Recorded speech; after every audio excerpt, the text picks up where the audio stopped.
yeah, do you know when all this happened? I mean, I got a call last night, but is there any word on? Sometime between Thursday and last night. We're not sure yet. We haven't pinpointed yet. And you said that maybe multiple people, because he's a big guy. It was, I mean, maybe you can't talk about this, but was there like any kind of weapon used, or was there a gun? Was there? I can't say what type of weapon was used, but yeah, I'm guessing there was a weapon used by the type of injuries that were left behind. Do you know of him having any weapons at all in the house? His two fists. That's it? Really? No, yeah. No handguns or rifles or... No, he wasn't one to keep any of that I... fighting knives or anything like that? No, he was more into, like, wrestling and UFC, and he had a... You know, he said he had just bought a punching bag, and he's like, I love beating the crap out of my punching bag, you know? But... Sort of.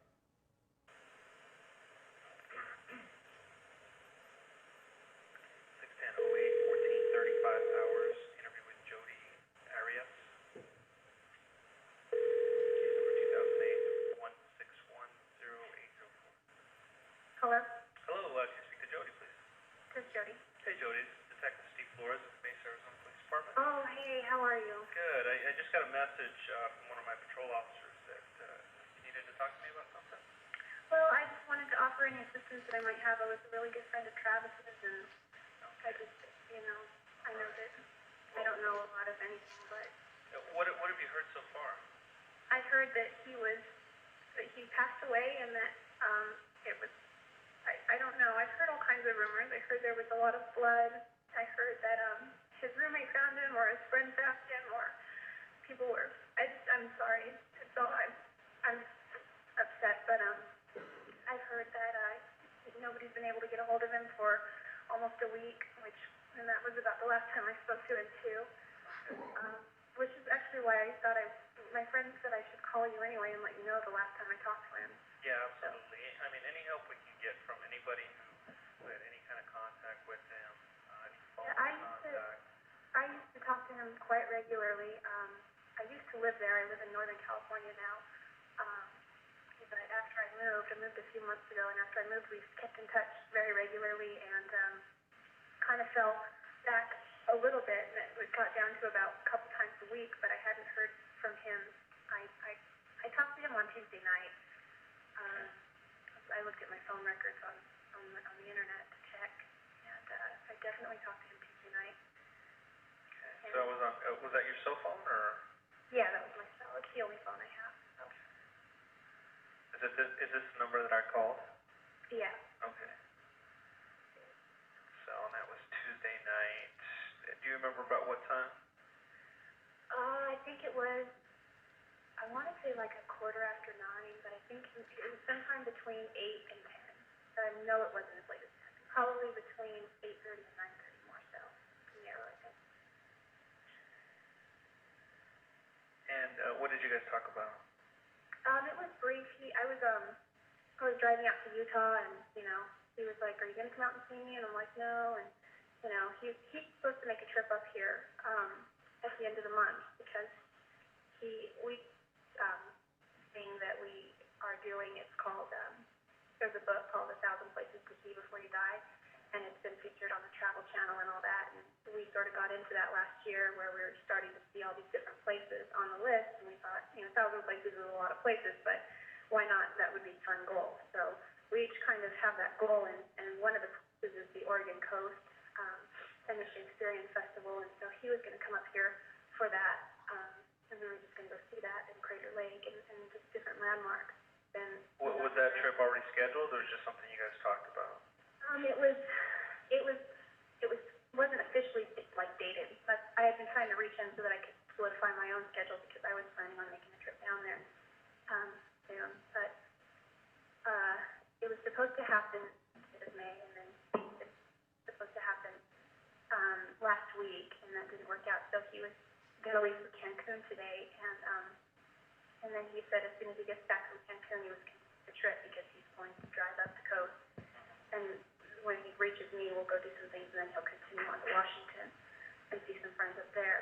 And then I guess that was supposed to happen before the beginning of July. July, he was supposed to go to Washington, D.C. Okay. Did he have any issues with anybody here in town? Any enemies? Anybody that wanted to do him harm? You know, got his tires slashed. It was last year. He said he was worried about that. And I was worried about that. He never locked his doors. And I would tell him, lock your doors. And like, you're not my mom, you know. And he comes from a bad city. He comes from Ruby-Doo, California, which is gangs and violence. And I come from a similar type of neighborhood in California. So my parents and I, we've always locked our doors, and that's just my habit. But he doesn't have that habit, and he lives in a great neighborhood, and it's never been an issue. Nothing has ever been stolen. He's never been, broken into, and he had his tires slashed. I don't remember when it was. It was last year, sometime around Christmas, I think. And other than that. Now, how would you describe your relationship with him? We dated for like 5 months, and we broke up, and we continued actually to see each other for quite a bit. Right up until I moved. When did you guys break up? We officially broke up June 29th of last year. But even though we broke up, we were no longer boyfriend and girlfriend. We decided to remain friends, but, I kind of feel embarrassed talking about this, but it was more than friends, but it wasn't boyfriend and girlfriend. It was more like kind of buddies, you know what I mean? Okay, so you guys were not, romantically together at any time, or? We were intimate, but I wouldn't say romantic as far as the relationship goes, but we were in no way headed toward marriage, or talking anything about that. We hung probably sometimes. Now, you say intimate, does that include, a sexual relationship with him? Yeah, it does. Okay. I know it's kind of embarrassing to talk about stuff I know, like that, but you don't know me, so. Yeah, and if you could just keep it confidential for now, yeah. Because I know that he's Mormon, not seriously looked down upon in our church, and I'm telling you this to help in any way I can. Okay, I appreciate it. So you actually moved back to California a couple of months ago? Yeah, I did. Okay, what date was that? Do you remember? I don't remember the exact date. I have the dates I rented the U-Haul. It was early April. Before April 10th. So it was after the 1st, but before the 10th. So I'm guessing 7th, 8th, 9th, maybe. I'd have to check the dates, but Did you stop by the house when you rented the U-Haul to say goodbye to him? Oh, yeah. In fact, after I was almost moved out completely out of my house for about a week afterward, and I just stayed at his house the whole time. I practically lived there, even when I was there. I spent the night there several times a week while I lived there. I came over and I cleaned his house a lot. He paid me a little bit every month to keep his house nice and clean. Sort of like a housekeeper. So. Did you ever happen to meet any of his roommates at that time? I knew his group really well at the time. Various roommates. Some have moved out. One guy moved to Utah, and one guy moved to Phoenix. Zach I don't know if Zach is still there. I think he is. Yeah, he is. I knew Zach because I met him, and we sort of connected because he's a photographer like I am, and he took the room that Aaron was in previously. So yeah, Zach. What do you think about Zach? What do you think his relationship is with your ex-boyfriend? He seemed like a nice guy. When I first met him, he seemed just like a normal guy. He's a returned missionary and he served. Okay, good. I didn't lose you. He served his mission. I think in Arizona. He liked it so much that he moved back. He knew Travis from church, so yeah, him and his girlfriend were there. I think there was some alcohol there at one time, and Travis was suspicious about it, but he said he used it for cooking. That's fine, because, Mormons don't drink alcohol, but, well, some do. Yeah, so they're not supposed to. And Travis, you know, that's another thing when it came to that. We call it the word of wisdom: no alcohol, tobacco, drugs, or coffee or tea. And he was just super, super, super strict on that. Yeah, he wouldn't even take Excedrin for a headache because it had caffeine. Like he's so strict on that. I'm a little less strict on that. I'll pop Excedrin any day, but There's a lot of Diet Cokes in the fridge. yeah, they're not Travis's. I can guarantee that. He wouldn't even touch Coke. So it's one of his other roommates, I guess. Okay, and that was around April that you last saw him, right? Early April. You haven't been back in town since then? No, I haven't at all. Okay, I thought somebody had mentioned your name and you've been back in town for like a week or a couple of days. Oh, I've been thinking about going there. So yeah, I've been definitely planning on heading down there. But you haven't physically been here since you left? Since I moved, no, I haven't. No. I was gonna go this week actually while he was in Cancun and stay at his house, but it's just not in the budget. So.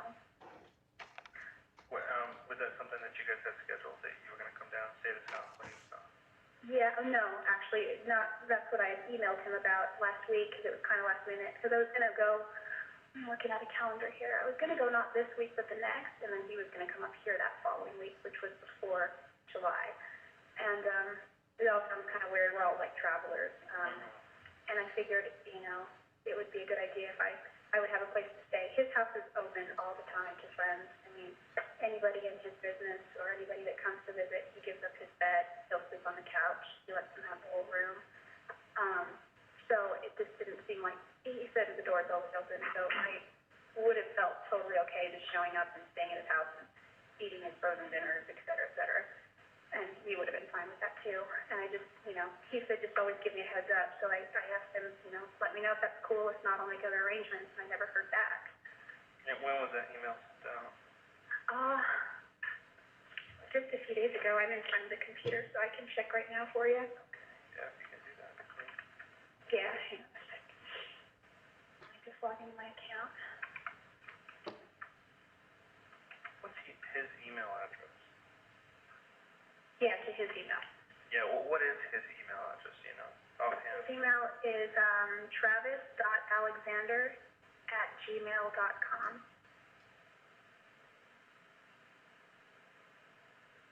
Let's see. I sent one on June 7th. Haven't heard back from you.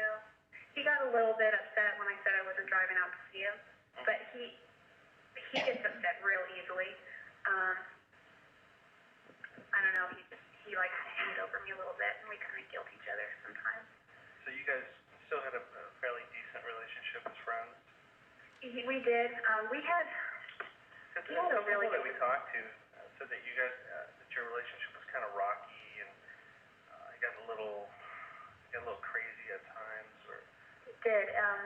What happened was when I broke up with Travis around last year, because it was all really dumb. It was a bunch of drama. I had the suspicion that he was cheating on me, and so I looked in his phone to find out, and I found all these text messages, and like it just all blew up, and it was like we realized we couldn't trust each other. So I mean, we broke up at that point, but we were still attracted to each other, and we still loved each other. So it wasn't the best thing, but we still hung out all the time together, and it didn't really help either of us to move on, because I haven't really dated anyone since, and he told me that he hadn't dated anyone since, but then he told me that he has. So it's all been kind of weird, because we kept our dating lives sort of from each other, like a don't ask, don't tell policy sort of. And I think it worked out. It was more convenient for us. I figured, you know, if he didn't have a girlfriend, then I'm okay coming over. And as long as he didn't think that I was with anybody, then he was fine too. So just the less we knew about each other's dating lives or romantic lives, the better the better off we were. So it was sent June 7th. Yeah, this is the one I sent about letting him know that I came. And what town are you in again? I'm sorry? What town are you in again? I'm in Yreka, California. Yreka. Yreka? Uh-huh. Oh, where is that at? It 15 minutes from Oregon, and it's on Interstate 5. Okay. All right. So just right. Oregon border. Yeah. Inland. Not close to the coast. No, unfortunately.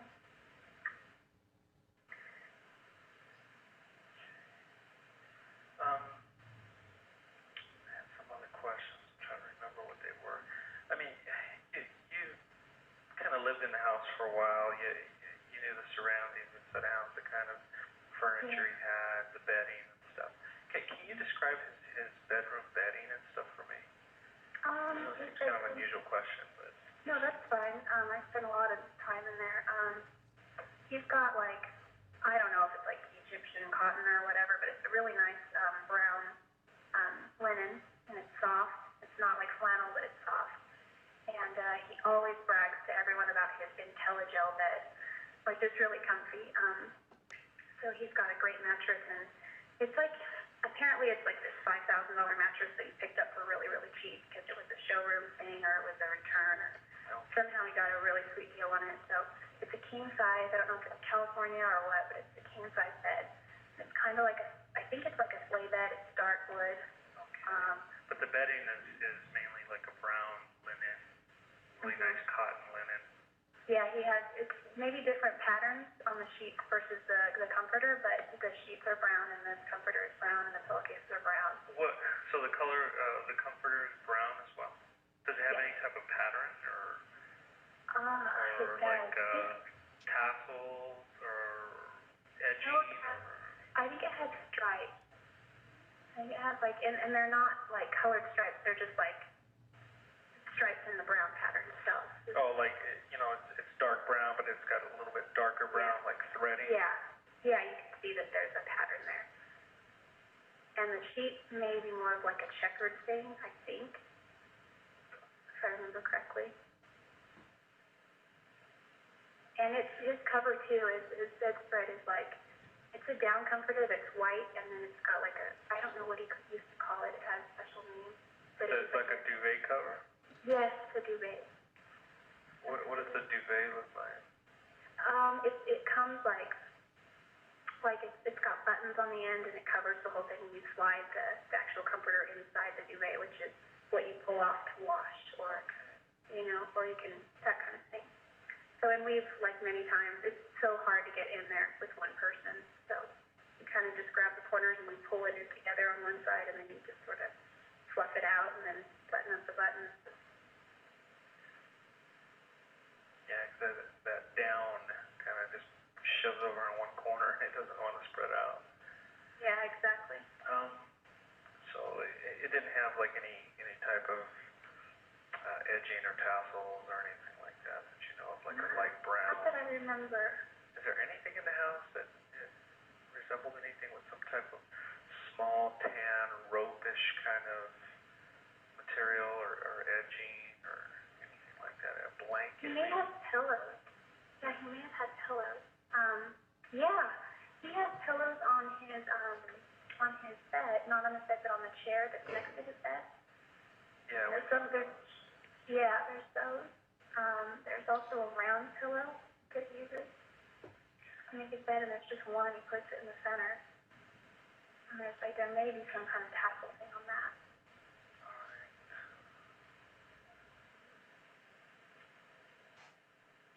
Do you know anybody back here that still has contact with him? Yeah, lots of people, tons of people. Is that how you found out about what had happened? A friend of mine, Dan Freeman, called me last night. I met Dan through Travis. Dan Freeman? Freeman. Yeah, Freeman. Okay, yeah, we talked to him as well.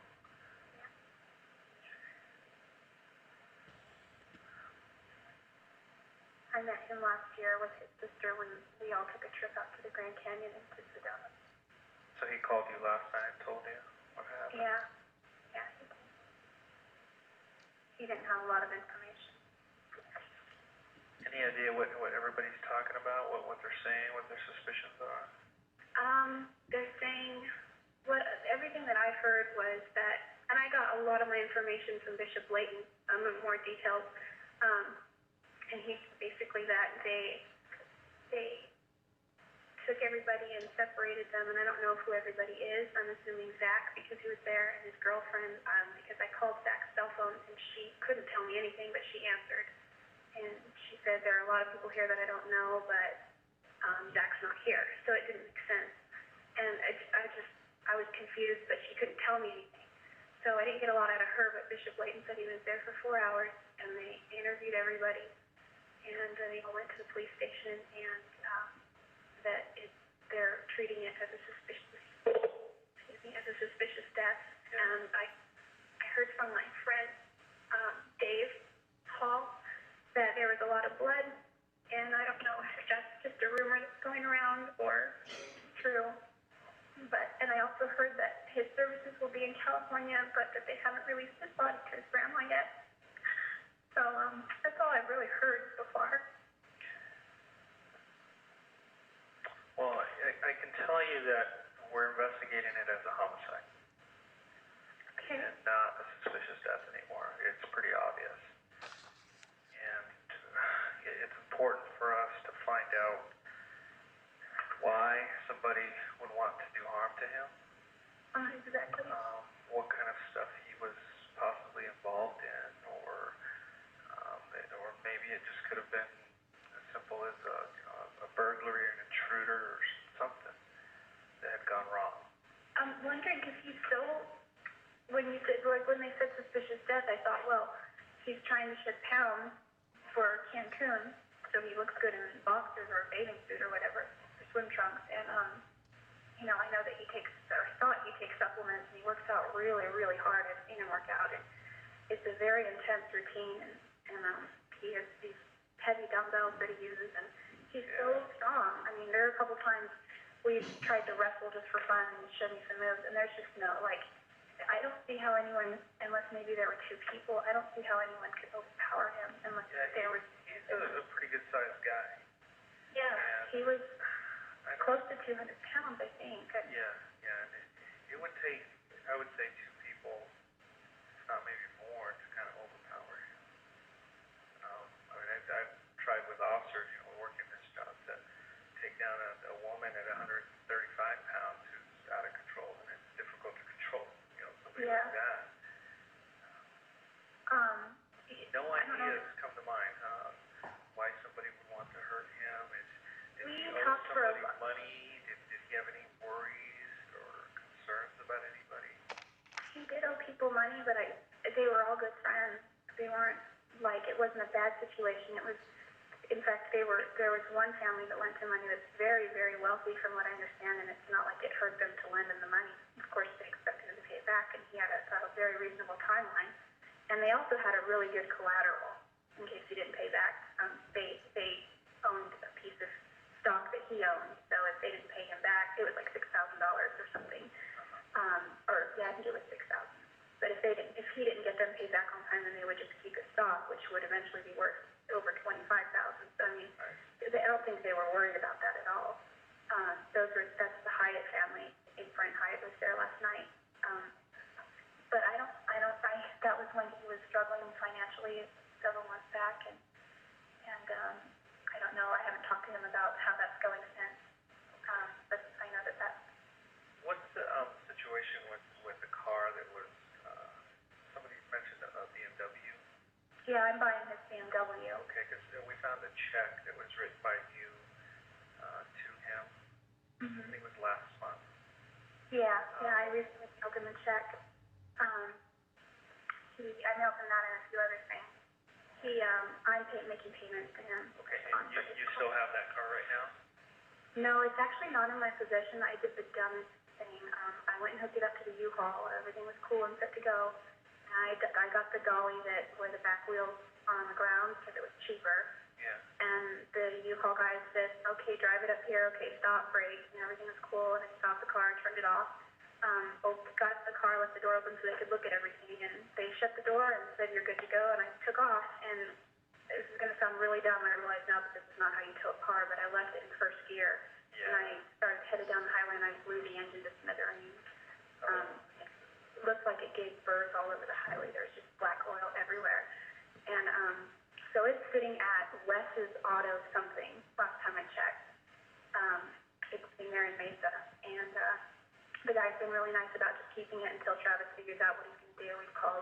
We've called lawyers about it, and my lawyer said, have your insurance fix it, and his lawyer said your insurance might not fix it because it might be considered mechanical. So that's the last we talked about it. We've been, he's been real busy and hasn't had a lot of time to attend to it. And I have a vehicle right now, but not for much longer because I have to give it back to the bank. So, either way. When did you mail that payment? End of May? It was a few weeks ago. Yeah, it must have been. So you're still making payments to that? Oh yeah. In fact, that's my first payment because we just did this car deal like right before I moved, and he said we have a buyer's agreement too. I think that I typed out and emailed to him. But we have, like he said, just get on your feet, and then start sending payments. And the agreement was X amount per month, whatever I could pay. So finally got a job and gave him that payment for $200. What was $200 a month? Yeah. It was $100 a month minimum. Okay. Minimum. And if I could pay more, please. Kind of thing. Okay. We did talk to certain people, and I don't want to tell you this. I don't want to make you feel bad, but they didn't have the best of things to say about you. Okay. They felt that you were either taking advantage of him or just hanging around when you weren't wanted. They mentioned that you would sometimes end up going into his house. You were in his house when he didn't want you there, and he would ask you to leave, but you would continue to return. There was also some talk about you spying on his email and Facebook accounts, those kinds of things. He gave me his Facebook password and his MySpace password, and I gave him my Facebook password and my Gmail account password. And the reason we did that is because it was kind of dumb. We did that months and months ago, and we thought, what can we do to try to reestablish trust between us? And why don't we start with that? And so that's what we did, and then, it just didn't work. He got really upset finally, and he's like, this isn't working. And I said, all right, this is too much of a headache. Let's just change our passwords. So we did. We changed our passwords after that. How long ago did you guys change them? I changed mine, not long ago, probably 3 weeks ago, maybe. And I don't know about his because once he made it clear that he wasn't comfortable with that anymore, I didn't even try to get back into his accounts anymore. So. Yeah, I've been married almost 20 years, and I don't have my wife's email. Really? I know it's. You just have to trust sometimes. It's true. It's true. And I told him, we've had hours upon hours of conversation, and I said, I just don't know if I could ever trust you again, and he doesn't know if he could ever trust me again because I might always want to get back into his phone and find out, does he really have something going on or what? Because, he did at one point, and so he said, yeah, I understand that, and he said, but if we were married, you would have all my passwords to everything because there wouldn't be anything to worry about. Yeah. And I thought, well, that's nice, Yeah. but we're not married. So, and as far as getting into his emails, that never happened. What he has on his computer is he would oftentimes just leave his computer on, and he'll leave his Gmail window up. And there were times when I got on his computer to look up other things, and if his Gmail window was open, then I would just close it. That was constantly getting into his email. I had to mention that to you because we are getting a search warrant for his email, Gmail and Facebook and those accounts. And we can't tell where those things were accessed from by IP addresses. And I just want to make it clear that that if you did access it from somewhere else at a certain time, if you access it from California, we're going to know. Yeah, I'll tell you right now that I did. Okay. He gave me his passwords. No, the only accounts that I've accessed though were MySpace and Gmail because those were the only passwords. And how long ago? When was the last time you accessed? weeks ago. We had a conversation where it's like he made it clear that he wasn't comfortable with that anymore, and I said that's okay. And I changed my Gmail account password because he got into that too, and then he saw another guy's email there, and gave me a hard time about it, and so it just was dumb. We're both trying to move on, and we're both, I don't know, it was weird. Seems like there was a lot of jealousy issues. I think there might have been on both parts. For me, it wasn't so much jealousy as it was like I just wanted to know, I just wanted him to be honest. And for him, I think one of the reasons I moved was because we were spending too much time together and we weren't moving on, and it wasn't able to.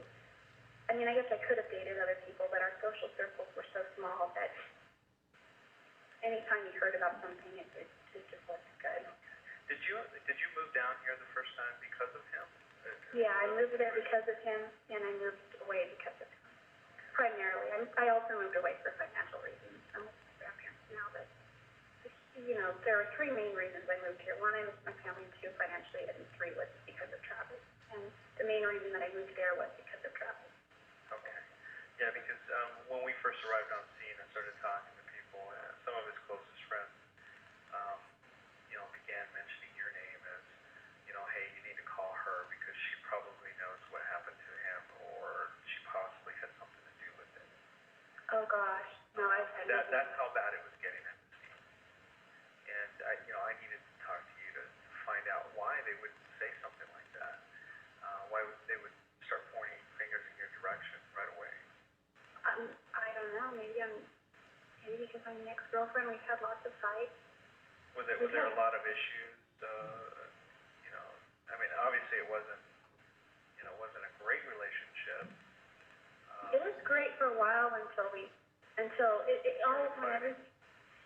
started fighting because I did the wrong thing and I got into his phone because I had a suspicion that he wasn't being faithful, and I found a bunch of text messages that were no good, and rather than being an adult about it and confronting him, I kept it in and I kind of let it fester, and I was miserable and I didn't know why, and I wanted to tell him, but I was worried that it would just lead to an unnecessary fight, and then I realized this was no kind of relationship, so it finally all came out, and he was really apologetic, but we just both realized that neither of us could be in an adult relationship, and that was June of last year. So at that point, we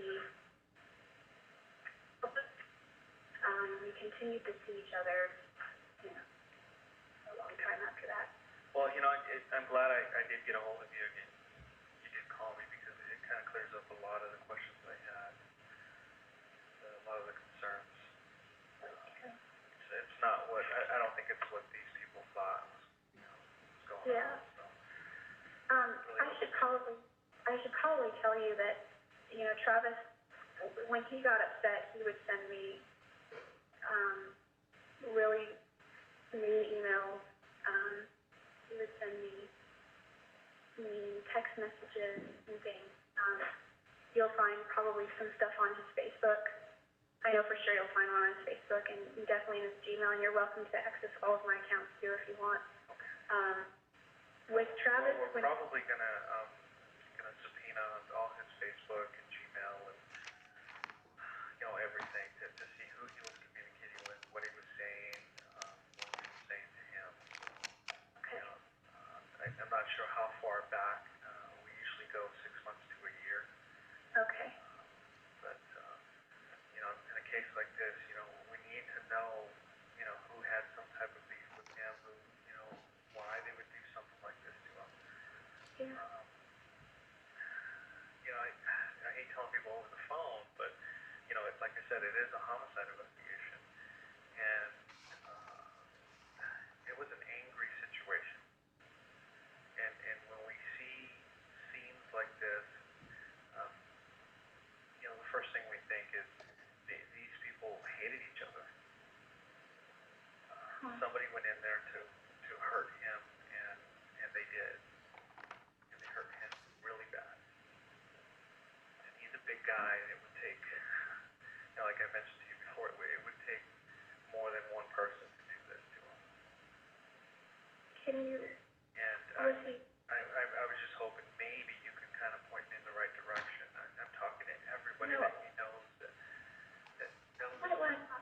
named Thomas Brown.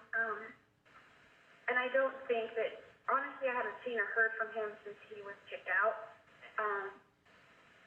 I think his last name was Brown. I could try to find him on ldslinkup.com, but that was so long ago, though. That was last spring of 2007, March even. And what happened was he got kicked out because he was considered like borderline sexual predator, not like a rapist, but coming onto girls and that kind of thing. And it just really was down upon in the church. And so he was disfellowshipped, and Travis said, "You need to get out, get your stuff out of my house." And it wasn't a friendly situation. It was said over the phone because he and I were in Missouri and somewhere back east, just touring, and Thomas was. So he ended up kicking him out at that time. Yeah, he kicked him out at the time, but Thomas, he's a really big guy, but he doesn't seem like he doesn't seem violent. He seemed pretty gentle. He just seemed like a little bit thuggish, but like he was trying to act the part, not because he was that. Because he thought it would like attract chicks or something. I don't know. So he seems honestly like I didn't know him that well, but he seemed like a big dumb teddy bear. Okay. And what was your first name again? Steve Flores. Steve. Okay. And I just wanted to say, again, that Travis and I had an on-off kind of relationship.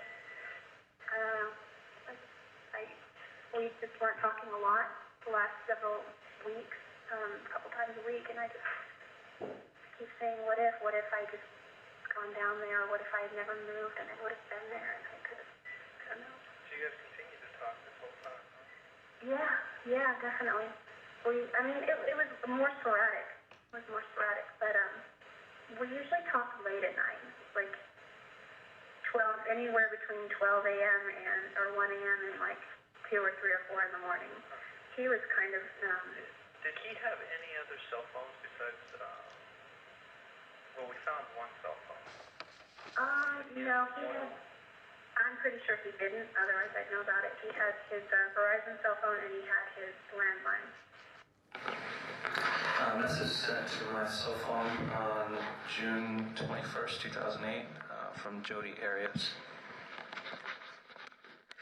Are you still there? You have one saved message. First saved message. Hi, Detective Flores. It's Jodi Arias calling in regards to Travis Alexander. It's Saturday. I'm not exactly sure what time, but maybe you're off. So I hope you're enjoying your day off. If not, if you could give me a call back. My phone number is 831-402-1901. Thanks. Talk to you soon. Bye. End of message. To delete this message, press 7. To save it in the archives, press 9. To hear more. How long did you guys actually know each other? We met in September of 2006 at the MGM Grand. 2006. And that was the Prepaid Legal International Convention, where tens of thousands of people go. And when did you guys actually start dating? Not for a while. We met in September. The following weekend, he invited me to church. And the following Wednesday of that Sunday, he gave me a copy of the Book of Mormon. I started reading it. I got baptized November 26th. We would talk a lot and hang out a lot. And we kind of had like a thing, and there was definitely an attraction and an interest, but we weren't officially dating until about February of 2007. Early February, I'd say. And I think it just a string of events sort of pushed that together. Travis has kind of a commitment phobia, I would guess you could say. Is that when you moved down here? No, I didn't move down actually until June, which was right about the time we broke up, ironically. So you moved in June of 2007, and you guys broke up soon after? Yeah, we broke up right about the same time. I've been in relationships before where the other guy wasn't faithful, and there's like a distinctive gut feeling that you just have, and that I've noticed, and because I've been in relationships where they were faithful, at least to my knowledge, they were totally faithful, and that feeling just isn't there. And so I had this feeling with Travis, and I gently asked him about it, he got really upset, and he's like, no, there's nothing there, don't worry about it. And I knew he was on his phone texting a lot, and I knew he was texting these girls, and I was like, well, what about your text messages? He's like, look, I can be flirtatious, but there's nothing going on. And I said, okay. So this was last year, I think in June, and one day he was taking a nap, and I felt, this is why we lost, this is one of the reasons we lost all of our trust. I shouldn't have done this, but I grabbed his phone and I looked at his text messages, and I found there were tons of girls that I'd never heard of, and I knew that he knew a lot of people from the business, so I didn't worry too much about it. But what bothered me was there were, not only were some flirtatious like I had suspected, which bothered me, but it wasn't necessarily a crime, but there were plenty of, there were like plans, like things like, well, where do you want to meet? Oh, I don't know, wherever the best place for us to make out is, you know. And I was like, what? Oh my gosh, you know, we'd been dating for a few months at this point, and he always said, well, we're not dating anybody else, and to him that was, I think, reasonable enough, because I think in his mind he was making out with other girls, but he wasn't dating them, was okay. And the only reason I think that's true is because of what we continued to do while he was dating Lisa, and I didn't realize that either. So I confronted him about it. Actually, I didn't confront him at first. I should have been an adult about it and confronted him, but I held it in for a few weeks, and then it all came out, and that's when we broke up. And so I just realized that I didn't feel like I could trust him fully to be monogamous, and I don't think that he could trust me fully to not get back in his phone someday and then try to find something out. So. Yeah. Did you do that whole time you were down here then? You just kind of tried to work and...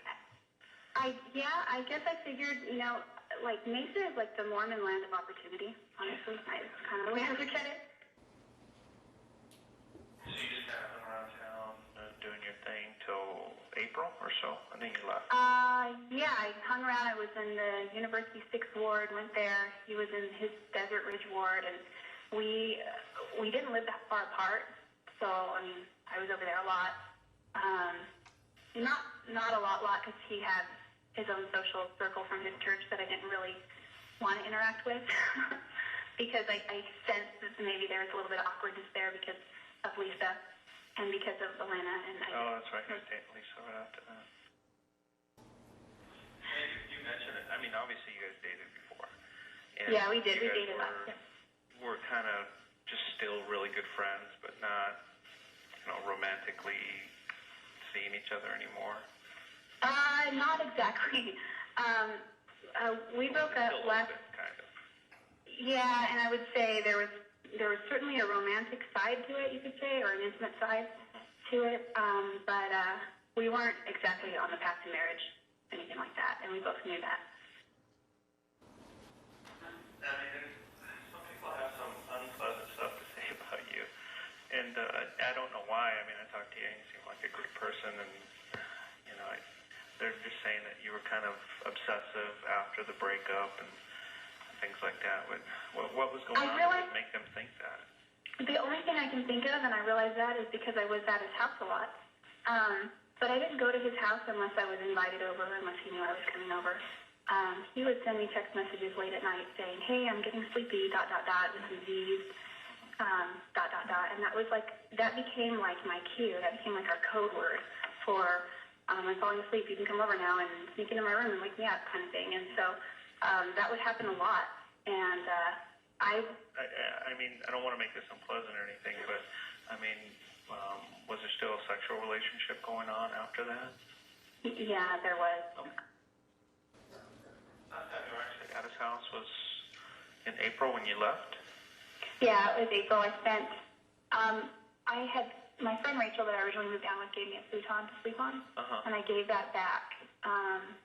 About a week and a half prior to moving, her and her husband came out with his truck and they loaded it up, because they were just lending it to me, and I didn't want to move it, so they came and got it, and I didn't have a bed, and he was like, you know, you just come stay with me, so I pretty much stayed there for the last week left. Yeah, his roommate said something about you know, the last day you had a U-Haul and you were leaving, and you had stopped by to say goodbye or something. Yeah, I had the U-Haul, and I was already there, but I had parked it around the corner because it was huge, and I had my car on the back of it, so I couldn't just park it right out in front of his house. So there's a little If you go just past his house around the corner, I have the U-Haul parked there. Okay. It's like, So that So, was yeah. Do you remember what day, April, it was? I don't. I want to say, I keep thinking the 9th, but before you quote me on that, I can check. But towards the beginning of April. Sometime. Yeah, it was like more towards the middle, but it was already maybe towards the beginning. Yeah. Because originally I was supposed to leave early April, like April 1st, like a little after April Fool's, but I ended up staying another 4 or 5 days. Because it was like... Stay there with him or someone Yeah. else? Okay. Yeah, with him. Yeah, Yeah, he took a lot of pictures. Actually, he had just purchased a camera. Yeah, I remember that. I mean, we found the box in his house and everything. Yeah, he Did you help him buy that, or? I did. Yeah, I was living here, but he called me for advice, and I was on the phone with him. That's who I I don't saw remember. somebody who knew what they were doing before I bought a camera. Yeah, and I guess since I'm a photographer, he texted me and he was like, "What do you think of this camera?" And I texted back, "Well, what about this?" And finally I was like, "Just call me. This is too complicated." So he called me and he was going over.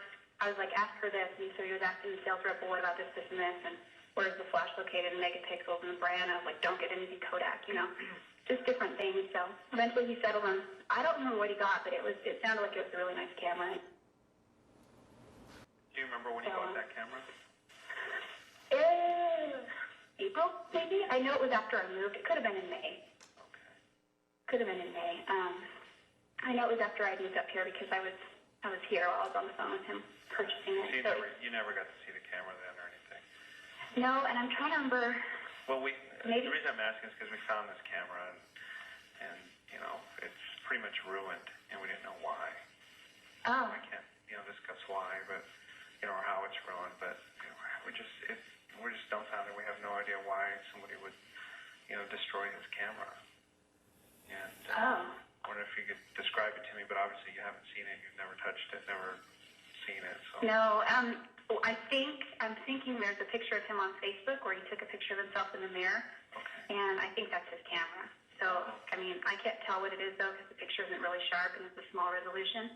But there's a picture of him on his profile picture on Facebook where he's kind of looking.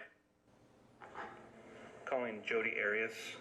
It's 6:25:08 at 11:05 hours. DR 2008 161 0844.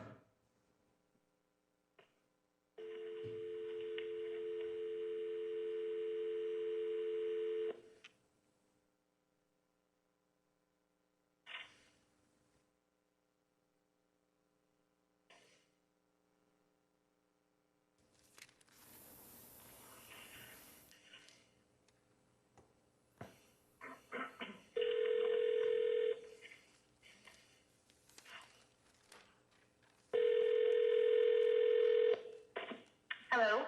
Hello, Jodi? Yes. Hi, it's Detective Flores. Hey, how are you? I'm pretty good. All right. Is this a good time for you? I'm sorry, it's got bad reception. Is this a good time for you to talk?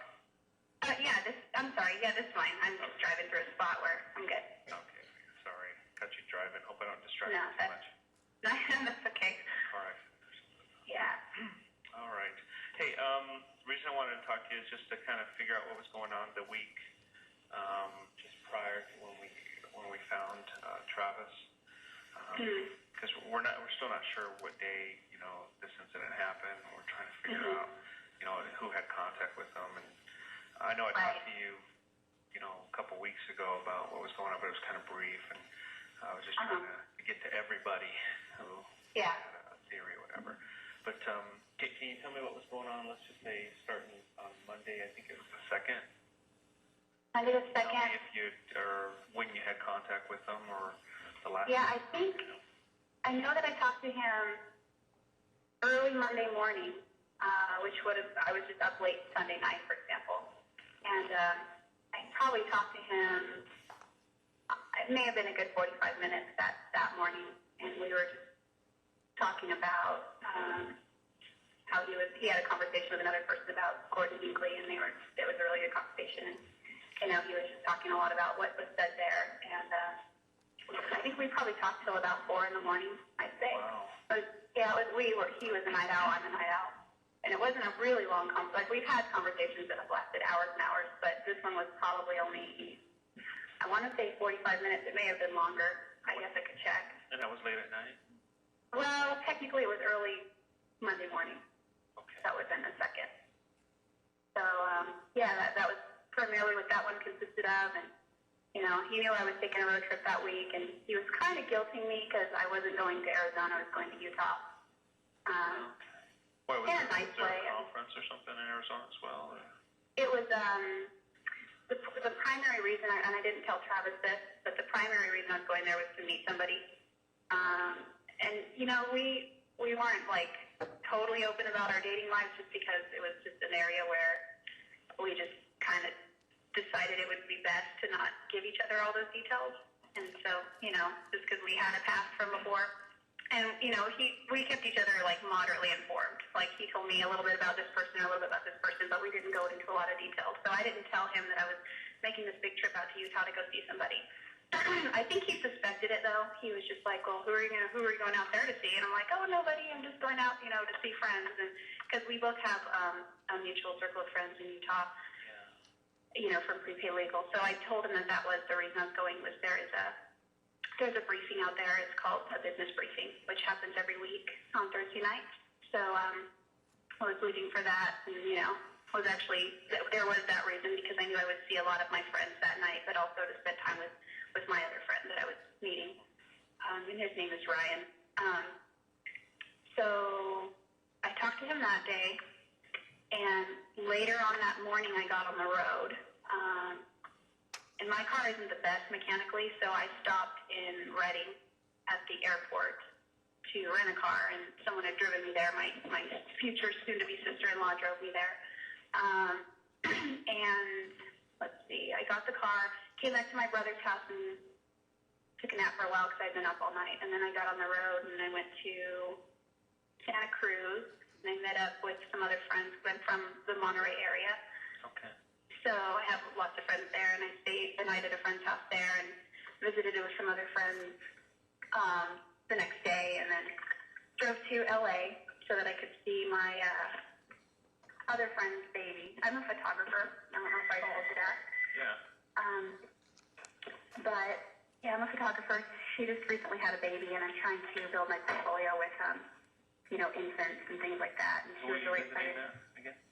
Her name is Laura Brewer. She actually never called me back. She did call me back, but she called me back too late. So I couldn't just wait around for her. I had an itinerary. She was just a friend, or? She's a really close friend. I dated her brother for about 4 years, so we're a lot like family still. Oh, okay. Hang on just a quick second. I'm sorry. No problem.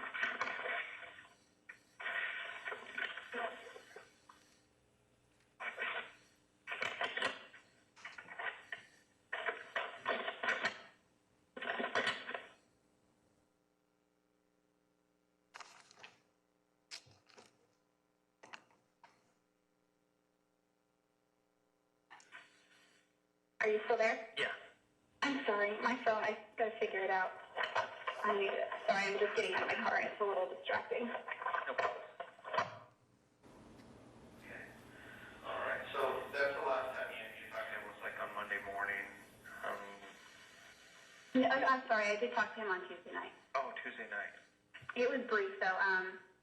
Like that was a matter of just a few minutes. It wasn't like a really in-depth conversation. What time that was? 10 o'clock maybe? 10 p.m.? Yeah, I'd say 10 p.m. or maybe 9 p.m., 9:30, 10, 10:30, something around there. I guess I could go back and check. About 9 to 10, anywhere in there. Somewhere between then. Yeah, it was late. It was like kind of a late evening. I mean, for us that's not late, but. What was the purpose of that call? Just call him, check in and say hey, and let him know just hi. Okay. I was just calling people because I was bored and I was on the road. Oh, so you were on the road at that time? Yeah. It was real brief. He was nice and cordial, but he was kind of acting like he had hurt feelings because he knew I wasn't. Oh, I going. probably. The reason I'm asking is we're trying to figure out when this actually occurred. People are saying they kind of lost contact with him maybe on Tuesday. On Tuesday? Tuesday or Wednesday. Some people aren't sure. They're I having to think back. I talked to him last Tuesday, and I'm sure I called him. I may have called him Wednesday. I know I called him again from the road, twice. I sent him a couple of text messages. I sent him a picture. Did you actually talk to him though when you were on the road? Yeah, but it was when When you first started? Yeah, it was, I did talk to him when I was on the road, but I'm sure that was Tuesday night. And, so I figured he was either in California because he was planning to go there, that week, I think, because I know he was going to California sometime before Cancun because he was going to leave his dog with his grandmother. I didn't know his time. Do you remember what time on Tuesday night it was that you talked to him?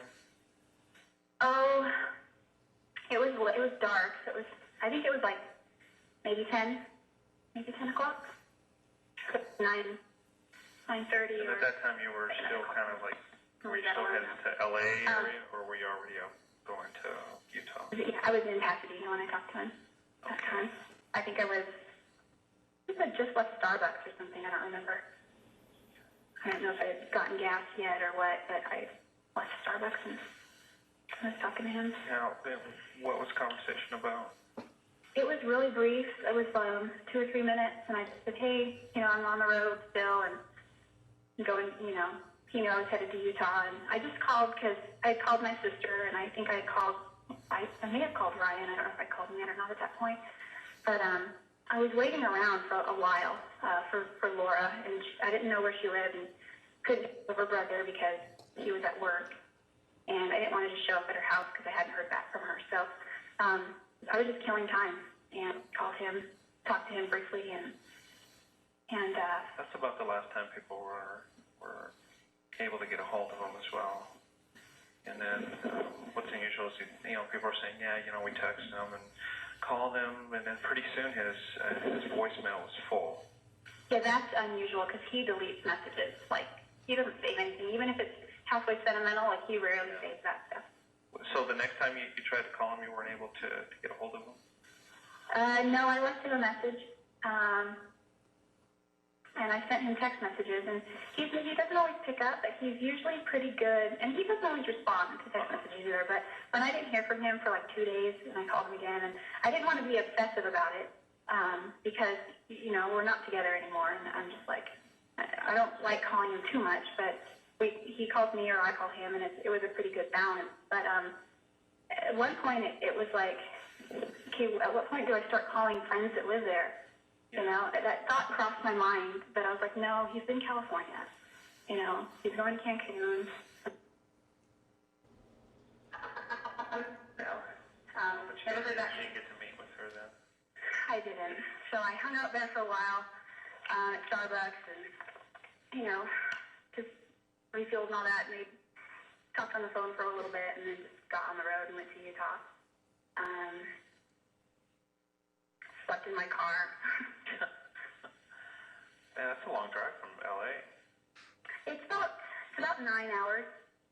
So yeah, it's actually just as long to go from LA to West Jordan as it is to go from Wairika to LA.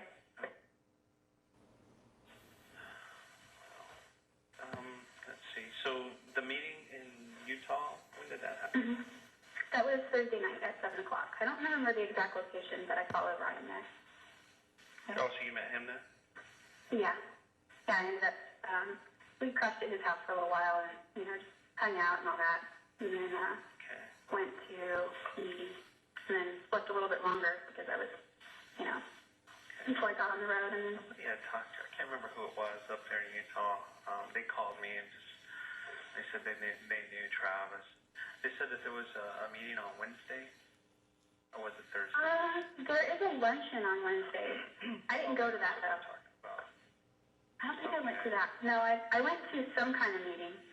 It was at a restaurant. The restaurant owner's name is Chris, and he was recruited by Ryan. Well, maybe that's what they said. It's kind of like a split-up meeting. One day they have like a luncheon, then the other day it's meeting. That's Yeah. what they meant. Yeah, I don't think I went to the luncheon. Okay. It's like a thing that happens at it's the same kind of deal, only it's set in a restaurant instead of a business-style meeting. Whereas in the meeting, you just kind of sit for an hour and you listen to a presentation for 45 minutes or however long it takes. And the luncheon, you listen to the same thing, but you get to eat lunch. And it's in a restaurant. So did you ever stop by Vegas on the way up? I went through this. No, I go there once a year anyway for the prepaid legal thing, and I've never been a gambler or that kind of lifestyle. So no, I just drove through. I drove through. I went through Boulder City, and I went through Vegas. I don't remember all. I think Henderson. Until I went up through.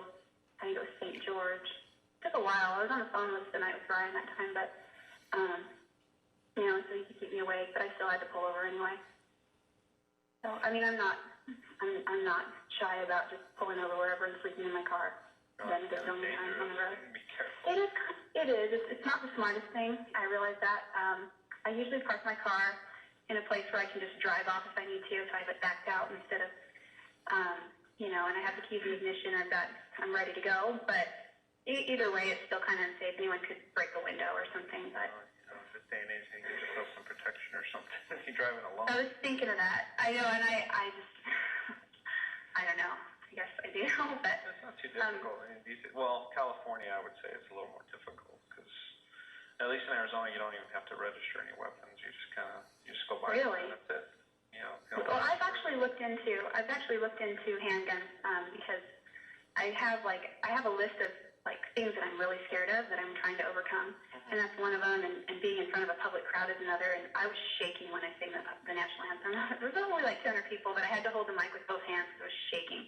So actually, I got that from Travis.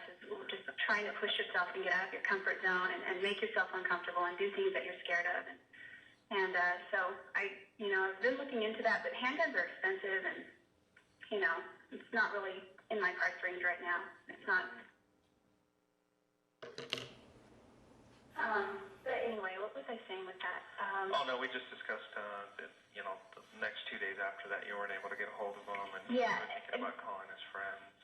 And that's part of the reason I didn't is because I knew that it didn't feel like my place any longer to be like his mother and calling his friends. So you knew about his trip, and do you remember him telling you when he was leaving for his trip? Yeah, because we had discussed days of travel up here. So he had said that he was leaving the 10th. I didn't know how long it would be. I don't know if it was 4 or 5 days or 6 days.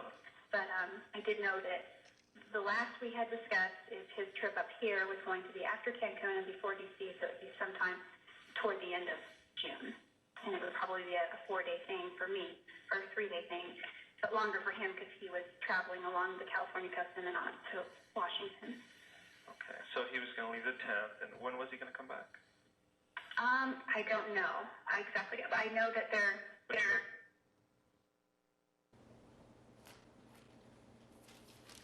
Have you heard anybody? Well, when did you first find out what happened to him? Dan called me. Dan who? Dan Freeman, I'm sorry. Dan Freeman. He called me Monday. I think it was Monday night, but it was more like, I think it was late Monday night, like 11 something. And he said, "Hey, how are you doing?" I was like, "Dan," because I had been thinking about him, and I was planning my trip to Arizona, and he was definitely on my list of people to visit. I love him and his family. I used to go there every Sunday for dinner. And I said, "Hey, how you doing?" He's like, "Great." And I said, "Hey, I'm thinking about making a trip out there." And he's like, "Yeah, I think you're going to have to." And I was like, yeah. There was a pause. He's like, and then he's like, "Yeah, it's just about Travis." And I was like, what? That's never good. Yeah, but, the way he said that, yeah. Yeah, so, but I didn't think anything at first. I mean, just kind of, well, okay, what? You don't want to assume too soon. And he said they found him. And I was like, what does that mean? Well, I don't know. Well, what do you mean you don't know? What do you know? Well, I don't really know anything right now. I just know that Brent Hyatt is at his house and Taylor Searle is at his house and that the cops are there. And I was totally shocked. I don't think that I said much. I think that I just kept thinking maybe there's a mistake. Maybe there's a mistake. Are you sure? And he didn't really know, so I kept saying that maybe there was just a mistake because he couldn't say anything. He didn't give me any information, so I thought, he said I was the first person that he thought of to call, but I think he called a couple other leaders in Travis's business first that were close with him. I don't remember who he called or what order, but he called me, and I keep thinking that maybe that they just made a mistake. And like I felt so helpless because I wasn't there. If I still lived there, I was like 10 minutes away, not even 10, maybe 7 minutes away. I could have just driven there, and found out and saw what was going on.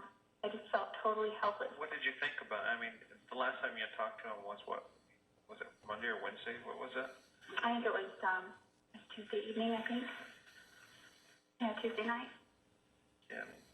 Did you think of, what was going on the last time you talked to him? Did you try to get a hold of him after that?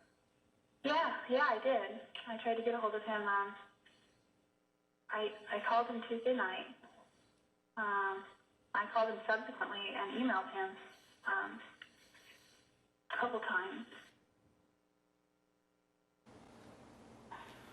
Is there anything else that you can remember or think of, or any theories or anything that could help us? I just don't know. Travis was a friend to everybody, and even when things were bad between us, he would give his last dollar, his last whatever. He was selling me his BMW, and I was actually supposed to email. Yeah, you mentioned that. Kind of burned it out or something. Oh, you said you found my check in his house. A check. A check that you gave him for payment. Yeah. I mean, I guess this is so dumb. Like, it seems so unimportant, but I guess I need to know if that check is going to be deposited anytime soon. No. Once after his death, it can't be deposited. So. Really? Yeah. Okay. Well, then I'll just consider that whatever, and then I'll still own the full balance until they figure out what they're going to do. Honestly, I trashed his car, and he took it so well. We were trying to figure out between my lawyers and his lawyers and prepaid legal and the insurance and the U-Haul who was going to be held liable. And, it didn't matter who was held liable. The fact was that was a debt that I had promised to pay, and it's just money, and it wasn't worth, anything. So, as far as getting any contentions over, so, he never had any doubt that I would pay him back, but he was trying, and this is what's difficult, is he was trying to work with the insurance to hold U-Haul accountable for how it had all gone down. He said the engine just blew up. Now the vehicle was still in his name, correct? Yeah, he was going to hold the title until I paid him the balance in full. Did you guys have a written contract or anything? Or? I had, what I did is I typed out an email to him and I sent it, and I just wrote back, just reply, I agree if you agree with this. And he wrote back something about you didn't say anything about insurance, and so I was like, okay, so I amended that, I think, and then wrote back to him. And so that was our agreement. Our agreement was I pay him what I can each month until the balance is paid off. And I take care of general maintenance like oil changes and tires and things like that. I don't know what's going on with his car or anything. It's still at the shop, but his family. I think it's just sitting there collecting dust. Yeah, his family's dealing with it because right now it's still considered one of his assets, and it goes. So. Yeah, and I was told, and I probably shouldn't have done this, but I didn't know who to get a hold of or who was doing what, and I should have asked Dan first. But I emailed his sister, Tanisha, on MySpace, and I was like, I just sent her my condolences, and then the next paragraph was like, this is really hard, but I owe Travis this amount of money, and I know that at one point I'll need to settle this debt, and that kind of thing. And if you need to be in contact with him about this, is my phone number, and she didn't get back to me, and I don't, Well, I don't. When a death occurs like this, everything's got to go to probate anyways. Yeah, and I realize now that there's Mike Chapman is the executor of his will, and so I did get in touch with him yesterday, and he said, just give me all the information you have on that matter, and then we'll go from there and decide what's going to happen. He never gave you his voicemail from his phone? No. Did you ever obtain it at any time? I didn't have it, but he had one PIN number that he always used, and that was 1220. I don't know if that was his voicemail PIN number too. Oh, and he had a garage PIN that I have too, which is different. His 1220 was his PIN for his ATM, because there were many times when he gave me his card to go get money. Do you think he had his phone as well? It's possible. I don't know what kind of... mine's not password protected. Oh, mine is password protected. Mine, before it wasn't. So